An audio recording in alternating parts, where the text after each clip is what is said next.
Bueno, más temprano en el programa le daba yo cuenta de la detención de El Pinto, segundo al mando del grupo La Barredora, detenido en el estado de Jalisco, y vamos a platicar al respecto con Oscar Balmen, periodista especializado en seguridad y crimen organizado. ¿Cómo estás, Oscar? Bienvenido nuevamente a la primera emisión. Pascal, qué gusto saludarte. Muy buen día. Buen día. Bueno, ¿cuáles son los antecedentes de este personaje, Oscar? Mira, Pascal, para responder esta pregunta, déjame irme en dos carriles.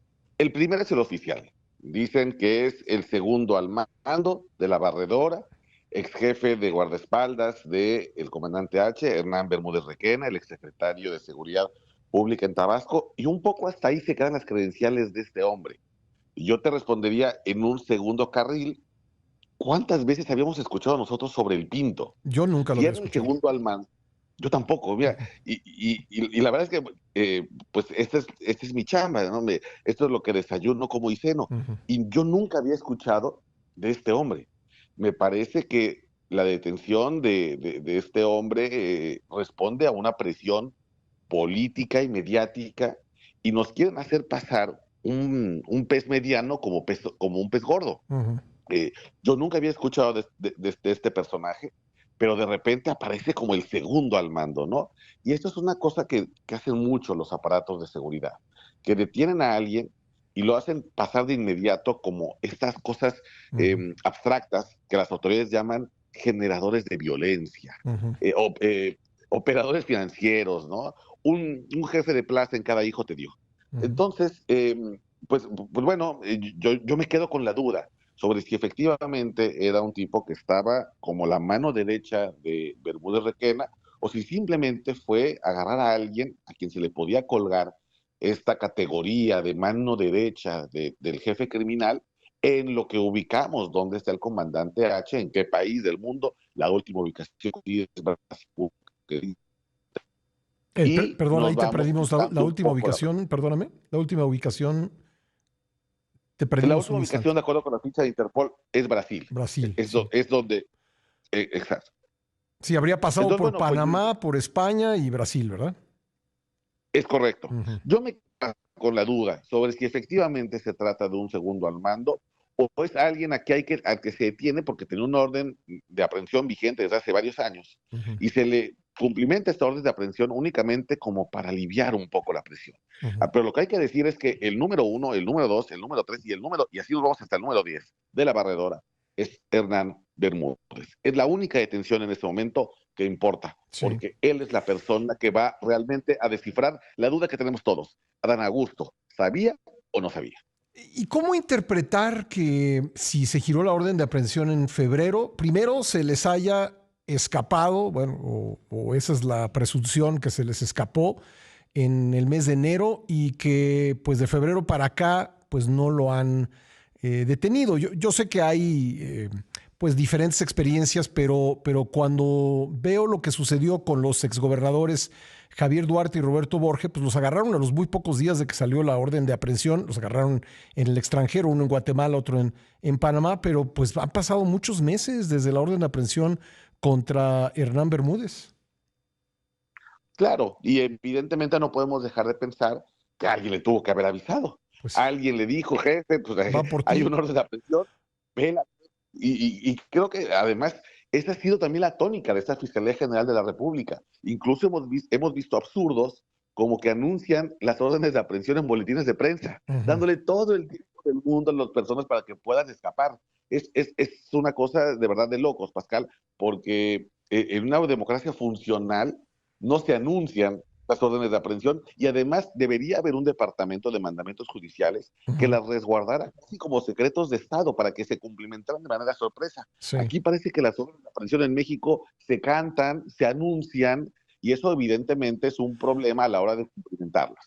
Ahora, volviendo a los casos de Duarte y Borge, que de acuerdo con las cosas de las que fueron acusados, pues malversaron cantidades muy relevantes de dinero, pues me llama la atención que ellos tuvieron pues menos oportunidad de esconderse de la que está teniendo Hernán Bermúdez, que no sé si es que él pues también amasó una cantidad importante de dinero, probablemente sí, pero sin duda se requiere para poder permanecer escondido, ¿no? Claro, y además dinero en efectivo, que Sí, que es el dinero que más le gusta al crimen organizado, porque es un dinero anónimo e irrastrable. sí. No hay que olvidar que la barredora además es un modelo de organización criminal que va justamente sobre los recursos de la nación. Lo que sabemos hoy es que, a diferencia del cártel tradicional que se forma por delincuentes que comienzan a crecer y que entonces ya cuando llegan en un punto de poder son los propios funcionarios quienes se les acercan a pedirles una asociación. Aquí fueron los políticos quienes decidieron crear un Crear grupo el criminal grupo y criminal, sí. después, Sí. claro, y después ir, digamos, como una especie de cacería de talento, vamos a llamarlo talento entre comillas, talento criminal, Ujú, buscando quiénes son los jefes del cártel Jalisco que están en desacuerdo con cómo se, con ganas de crear su propio grupo independiente. ujú, Y entonces, animados por la creación de un megaproyecto como era Dos Bocas en Tabasco, es que se crea la barredora para poder succionar todo ese recurso natural. Y ujú. entonces se crea prácticamente el grupo criminal para huachicolear, que es un negocio multimillonario. Y además, ya conformado, pues se dedican a otros dos grandes negocios: el negocio de tráfico de migrantes indocumentados Ujú. y el negocio del tráfico de cristal, que es una metanfetamina muy adictiva. Y solamente, para ponerlo en contexto, el mercado del fentanilo, de acuerdo con el Congreso de Estados Unidos, vale $1,000 millones anuales. Ujú. Pero el negocio del tráfico de migrantes indocumentados vale $13,000 millones anuales. Es decir, estamos hablando de que si la barredora únicamente se hubiera dedicado al tráfico de migrantes indocumentados que van desde Chiapas, pues, digamos, hasta Veracruz, Tamaulipas y luego hacia Texas, Ujú. estarían ganando 13 veces más de lo que ganarían los chapitos traficando fentanilo. Sí, Por eso me parece que podemos hablar de que, sin duda, es un prófugo millonario, Bermúdez Requena. Y ese dinero, esa gran fortuna, lo hace muy difícil de encontrar. ya. Me quedan un par de minutos, Oscar. Preguntarte en qué consistió aquel enfrentamiento del 23 de diciembre de 2023 que luego llevó a la destitución de Hernández Requena. Entiendo que fue pues un desacuerdo entre jefes criminales. ¿Qué se sabe al respecto? Sí, hubo un desacuerdo justo por las disputas de las ganancias del huachicol.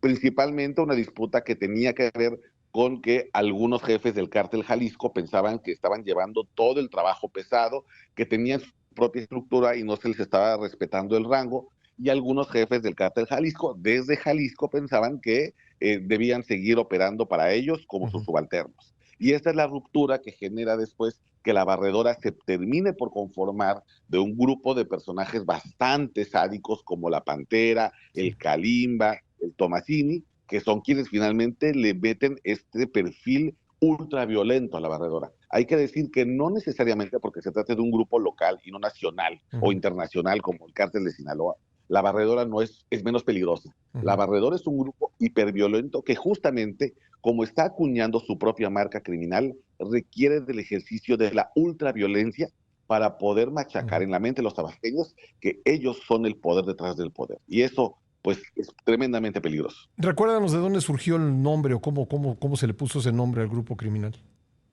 Y hay varias historias al respecto. La historia que a mí me han contado la propia gente de Tabasco es que la barredora justo tenía que ver con barrer, con, Ujú, digamos, exterminar a los líderes del cártel Jalisco históricos para poder crear el propio grupo político criminal. ujú. Ese es un poco el antecedente, y hay que decirlo también, la barredora también es un nombre poco original. Hay una barredora en Guerrero, específicamente en Acapulco, Mm, que dicen que tiene el mismo origen: ujú. barrer con el enemigo, barrer con el antiguo jefe, para poder instaurar un nuevo orden político Ya. criminal. Pues Oscar, gracias por haber estado con nosotros, muy amable. Un abrazo, Pascal, saludos a la Otro audiencia, para buen ti. día. Gracias, Oscar Balmen, periodista especializado en seguridad y crimen organizado.